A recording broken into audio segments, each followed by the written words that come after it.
Because I just want to play the game. If I wanted to watch a TV show, I'd watch a TV show. Oh, amen, brother. Amen. I don't know. That's sort of a cliche argument, but It's I'd rather it does immerse you more in the world to have whoever characters you're with, or to learn by moving through the environment and doing those sort of things, than rather than just watching. It's like, oh, you played the level, now watch your reward. Like, that's the way shit used to be. But watch this shitty CG sequence. I can get rewarded. That's your reward for playing the game. Right. Final Fantasy is the worst offender of that. I think, I don't know, I'm trying to think of games that are really good at, like system games are, like, always really good like that. There's an argument in Ludology. I forget what essay I read it in. I'll have to find the essay. It was written by this dude who basically made the argument that there's two things. There's ludus, and then there's plitus, or whatever. And ludus is the act of, like, the narrative unfolding. Like, it's typical, like, aristocratic story where you have, like, your beginning, your middle, and your end. Okay. And, like, your stories are basically, in the beginning you introduce the mechanics, in the second part you reaffirm the mechanics, and in the third one you sort of just have, like, a resolution of those mechanics. Those are games like this. This is a perfect example of this. You have your beginning where you learn the systems, now you're becoming efficient.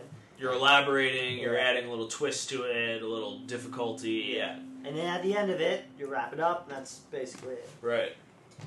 The other one, the other game they broke it out was like Plitus, or I forget whatever. It's like they're both Latin terms. One's for like play, one's for like narrative. But like he used the other one for play in the sense that like John Conway or Will Wright, like SimCity or the Conway's Game of Life, where like you set up pieces to see how the system plays out. Plays itself. Okay. Because the pieces themselves have interesting mechanics that tweak the world or the agency of things.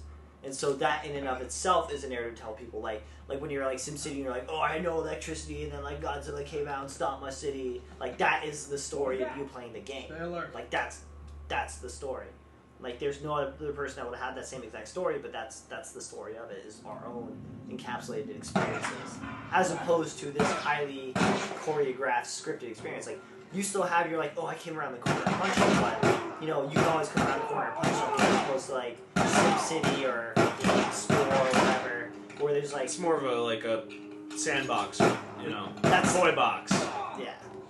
It's like the game designer created these interlocking systems, and however you want to explore those interlocking systems is up to you. This one's just like, I gotta punch. Right. I gotta punch and shoot, man. Yeah. Punch and shoot.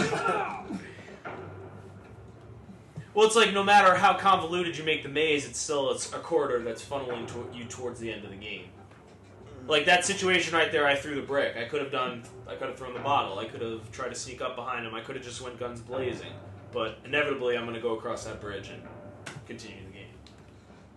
So it's like a moment of sandbox in a larger... I mean, I guess we could say that its sandbox is high. I will just call it lo-fi. We could it's extremely lo-fi. I don't even know if I don't really want to make that argument because But it is a somewhat fair argument to make because that's what you're saying. It's on a very small scale and arguably, really, it's just it's I don't know. There's multiple gameplay systems in that encounter, but it's still just an encounter, whereas I think you're coming at it where a sandbox game is a categorically different game where the objective is not... It's the categorical difference is that a sandbox game or those type of games are about the inherent experience. The play. Yeah. Right. It's about the play, the act of play. Like, I forget who argued it, but Espen Erith, I believe it was, in Cybertexts, I have the book, I'll show you it. It has that thing with the talking ball. Like, if you throw a ball and you expect it, like, when it hits somebody's chest and drop on the ground to start, like, talking to you and give you, like, an elaborate story about, like, its life and stuff, like, that's ludicrous. That's not how it works. The narrative of the ball is to throw. It's a verb. That's what it does. Like, this game, its narrative is Joel, fucking Ellie, like, fucking talking and stuff like that. Like, they have their own agenda. But there's also that system of play. But the system of play isn't a narrative. It's just it's a means to an end, basically. Right. As opposed to like the play, like right. You could abstract the systems of third-person encounters and puzzles in this game Mm-hmm. without the story and have the same gameplay experience. Mm-hmm. Exactly. And you would just not have a story. There's no story. It would just be levels. Yeah. As opposed to SimCity or Spore or fucking other procedurally generated games like Spelunky or fucking Binding of Isaac. Like, those games are purely meant for that. Like things that happen with procedurally generated games are daily run challenges, right? If they have like a one seed, like, they call it a seed. A seed is what happens when one procedural generation unit occurs. Like, that moment you experience that game is a seed of the procedural generation like algorithm. And so that seed, right? If you take it, you have a thing that's like, Get on up. Get up now. Get on up. get on up, get on up. Proving kind of young, aren't you? She got a knife. It's not one of mine. Shit. What happened? She's got a mouth on her. I got his help. She wearing a Wonder Woman t-shirt? Please tell me she's But wearing I a can't come with t-shirt. you. No. Agent Well, let him 355. stay, Ellie. I won't get another shot at Yeah. this. Culpa ring. It makes me like so sad. You're smuggling her? There's a crew of Fireflies that'll meet you at the Capitol building. That's not exactly close. You're capable. More like the Capitol Come building. back, the weapons are yours. Double what Robert sold me. Speaking of which, where are they? Back in our camp. She gonna get got. We're not smuggling shit until I see Maybe. them. I don't feel like. You follow me. You can verify the weapons. I can get past stuff. Get her a wheelchair, But dog. she's not crossing to that part of town. Rolling her through town. Watch over her. Whoa, I don't think that's I'm good. not Ellie. It's alright, How do dude. you know them? She's like Katniss. She's got Most that things bow. you just gotta tell me. That Bodo. I'm a jam. I can rely on him. That Bodo, Frodo. After he left your little militia group. He left you too. He was a good man. I could just Take her to the North Tunnel and wait for me there. Take her to the North Pole. just Take her to cargo the fuel. moon. Skip! Yeah, skip. You'll be fine. This is too much talk. Now go with him. Don't take long. Well, it's like, And you, stay. I haven't played enough of this game yet, but right Sure. now it's like I put it in that sort of third person. Jake's in charge, fortunately. I mean, I haven't played Drake's. I've played Gears of War because I enjoy Yeah. the gameplay of those games. But I always, I watch the cutscenes once because, it's goofy or whatever, it's fun. Mhm. But I'd always then skip that. Yeah. Would you put it in that category where you'd skip on the story every time after you played it once or twice? This game? Yeah. Yeah, I'd probably skip it after I played it.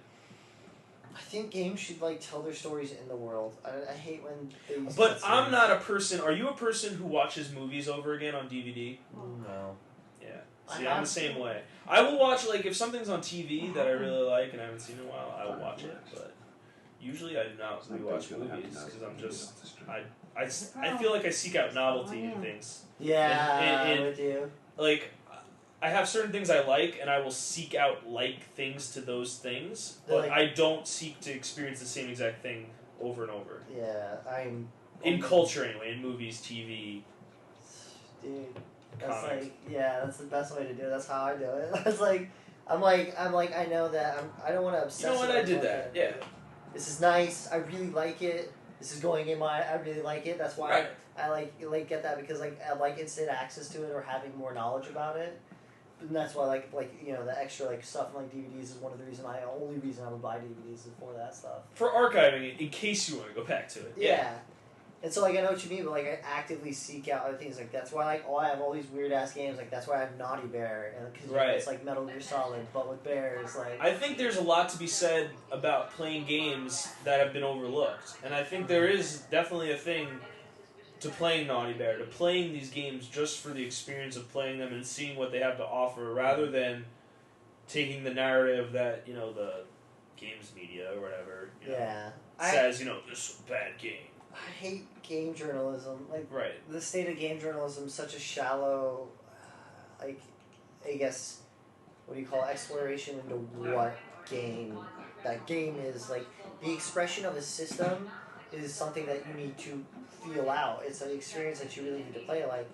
Like Final Fantasy 13, I thought was a terrible game. It's pretty much terrible in the sense that it doesn't organically open itself up until the very end. But after you beat the game, like, you narratively have no reason to, like, play the game anymore. But the game gets a million times better because there's so much to do in the world and, like, so many things to wrap up. But had that been in the game, like, it would have been pretty decent. But it's not in the game, so it's not a good game. But the merits of it, if you can look past the fact that it didn't organically open up, there's a competent RPG with a really rich world to explore and a really decent story. And although it falters a lot, it's pretty alright. Like, you know? I don't know, like, I really wholeheartedly agree with your sentiment that It's I just think like, we explore. it's like it's the reason we like movies like RoboCop and Rambo and, you know, Aliens 3 and stuff like that, where there's this work that it might be a genre work or it might be pulp work, but it's still, there's enough merit there that it has redeeming quality. You know, people are too quick, I feel like, to cast out certain things, and especially in games, I mean, where there is a significant investment, but, I mean, yeah, they were ahead with games. there are games that have been overlooked and undervalued that are fun to play, but because they don't live up to certain cinematic qualities and expectations that get, you know, swept under the rug. Like, one of the streamers I like to watch is this guy Vash, and he loves, like, picking out bootleg games, and that's, like, his term that I'm using, bootleg. And, like, he just did a playthrough of Captain America Super Soldier that came out. And oh, that's such a great game. Oh. And it's hilarious, and it's a fun game to play, and it has hilarious, like, glitches and shit, and he plays it. Yeah. What glitches were there? I didn't even see any. Just the enemies, like, ragdoll so hilariously and stuff like that, and it's like, there are games out there like that that are fun to play and have interesting things. Oh, I have to call her over, yeah. But it's like, you know, because Metacritic said, you know, it gets like a 64%, you know. And that's unfortunate because it's like, unfortunate that people think that way, but it's just the fact that it doesn't matter. Like, nobody's gonna score. Can you walk all the way up to it and try that, or do you have to go somewhere else? Like, she's standing there. Thought you had to go there. Just walk over right. Yeah, real quick. Go over. What's in there? Oh, move that thing. Triangle to move it. Yeah. we dumpster dive. We already robbed it. We robbed it. Like, I don't know, man. I just like I like playing, like, when I first found out that there were ROMs and emulators, I went through and played every ROM that I could find because I, you know, it's like having an entire library full of something. Like, if you really like to, like, explore something, like, there's something about games, like playing the way that somebody executed something is, like, really earnestly, like, interesting to me because, like no. That's a first. You're playing through something that another mind created. It's like reading a book. It's like concrete information that somebody put down, took the time to put down in a book. Except you can experience it. Mm-hmm. Like, why would you make this hallway? Like, when we were both playing, you're like, oh, that's funny. They put the light there to show you, like, like, we both have played enough games to know that there's a foundation to create a psychological sort of, like, guide in the world. And that you can keep this sort Pick of... up on the cues. Mm-hmm. And that cohesiveness, if it's there, allows you to pay attention to this propaganda story they're telling you. And you like, go along with it because of that cohesiveness. Portal, Last of Us, Uncharted, like, Gears of War. All good elements of maintaining that execution. To be honest with you, I give two shits what you're up to. Well, great. Good. Is it?